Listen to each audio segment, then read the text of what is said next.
सबसे इम्पोर्टेंट हमारा फोकस इसी बात पे होना चाहिए कि हमारे पास मैक्सिमम ऑफ द स्ट्रैटेजीज हो कि अगर हमें कभी मल्टीग्रेड क्लास मिलती है तो हम उसको कैसे हैंडल करें। और इन एक्चुअल सिनेरियो आपको ऐसी मल्टीग्रेड क्लास मिलने के चांसेस कम है कि आप 5 के 5 लेवल हो सकता है कहीं भी आपको 2 लेवल्स मिल जाए, कहीं भी आपको 3 लेवल मिल जाए। तो गुड टू सर के सर ने ये वो स्ट्रैटेजी शेयर की कि अगर हमारे पास कोई टॉपिक पढ़ाना है तो हम डिफरेंट क्लास लेवल्स को कैसे एक साथ एकोमोडेट करें। ठीक है sir, thank you. Over to you. अच्छा, इसके बाद ही क्लासरूम ऑर्गेनाइजेशन। अब जब हम मल्टी क्लास को ऑर्गेनाइज करते हैं तो उसके लिए हमें जो टाइम रिक्वायर्ड है वो ज़्यादा होगा as compare to mono class. क्योंकि जब मोनो ग्रेड होगा तो वहाँ पर तमाम बच्चों को हम एक साथ ही सीटिंग अरेंजमेंट करवा सकते हैं, जो ऑर्गेनाइजेशन होगा वो सिस्टम एक जैसा होगा उनके लिए। लेकिन जब हम बात करते हैं मल्टी ग्रेड की तो वहाँ पर हमें क्या करना होगा ग्रुप की सूरत में कि अगर 2 क्लास के 5 बच्चे हैं तो उनको हमने एक पेयर बना दिया।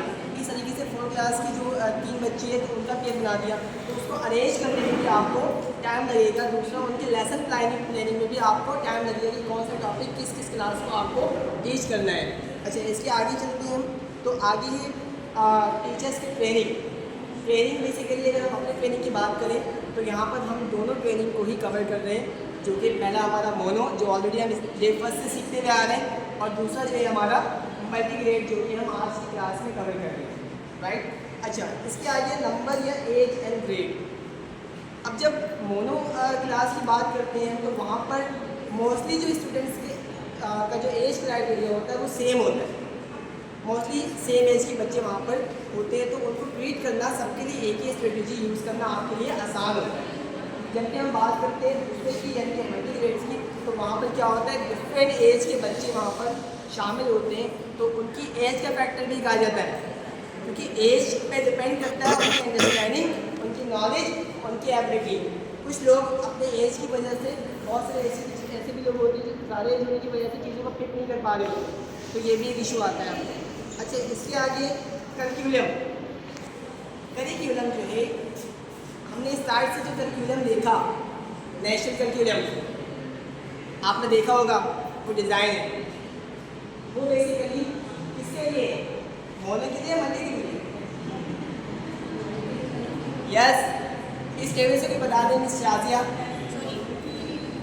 मैंने पूछा कि जो नेशनल करिकुलम हमने डेवा से सीखा है, उसमें हमने काम किया है, क्या वो करिकुलम हमारे मोनो के लिए बनाया गया है या मल्टी के लिए बनाया गया या दोनों के लिए बनाया गया? पढ़ा है वो मोनोग्रेड के लिए पढ़ा है। मोनो के लिए बनाया गया है, क्या बनाया गया?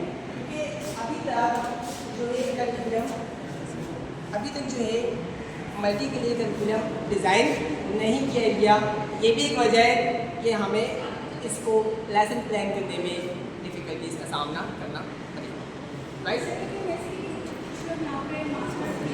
यस, कुछ लोग ग्रेजुएट हैं, कुछ मतलब बीएड भी किए हैं, तो यहाँ पे ये मल्टीग्रेड नहीं हो रहा। हमारी जो लर्निंग हो रही है बेसिकली वो हो रही है इंडक्शन ट्रेनिंग, राइट। और हम सबका लेवल क्या है, BPS14। हाँ, हमारी नहीं है, इससे जो आप बैठे थे ये मल्टीग्रेड क्लास नहीं है। यस, आप सबकी क्लास क्या है, PhD हैं आप सब। अगर यहाँ पर हमारे पास PhD का ग्रुप, JESD का ग्रुप, HSD का ग्रुप या लेक्चरर्स का ग्रुप बैठा हुआ होगा, आप सबको आगे जाके एक ही परफॉर्मेंस देती है, इसलिए आप एक ही क्लास के बच्चे, एक ही सिलेबस पढ़ रहे हैं आप सबके एक ही लेवल है। अगर तो यहाँ पे JESD होते हैं या HSD होते हैं, कॉलेज के लेक्चरर्स होते हैं, फिर ये मल्टीग्रेड हो सकती थी कि उसने अलग फील्ड में जाके काम करना है, उसने अलग फील्ड में जाके काम करना है, उसने अलग फील्ड में जाके काम करना है, और हम आप सबको एक साथ ट्रेन कर, फिर ये मल्टीग्रेड क्लास बन जाए। लेकिन अभी फिलहाल ये मल्टीग्रेड क्लास नहीं है जितना हमें सब लगा। एक ही क्लास के अंदर, एक ही लेवल के अंदर, जैसे क्लास 1 में आपको मोस्टली पेजेस के बच्चे भी मिल सकते हैं, उससे बैकग्राउंड के बच्चे भी मिल सकते हैं, कुछ बच्चे ऐसे होते हैं जिनका घर का कॉन्ट्रीब्यूशन बहुत ज़्यादा है तो वो स्ट्रेंथन है, और कुछ बच्चे ऐसे होते हैं जिनके घर का कॉन्ट्रीब्यूशन नहीं है तो वो स्ट्रेंथन नहीं है। लेकिन वो क्लास आपकी मल्टीग्रेड क्लास नहीं होती। एक्चुअली अलग क्लासरूम से ताल्लुक रखने वाला बच्चा जब एक साथ बैठते हैं, अलग ग्रुप जिसको पढ़ानी है, अलग करिकुलम जिसको कवर कराना है, तो वो मल्टीग्रेड क्लास है। यहाँ पर बेसिकली ये है कि डिफरेंट लोग अपनी डिफरेंट एबिलिटीज़ रखते हैं। अगर कोई मास्टर है तो उसकी अंडरस्टैंडिंग जो है वो ज़्यादा बेहतर होगी as compare to other one, right. लेकिन अगर हम मल्टी से इसको कंपेयर करें तो it's not multi because of our class is same. Right? Okay,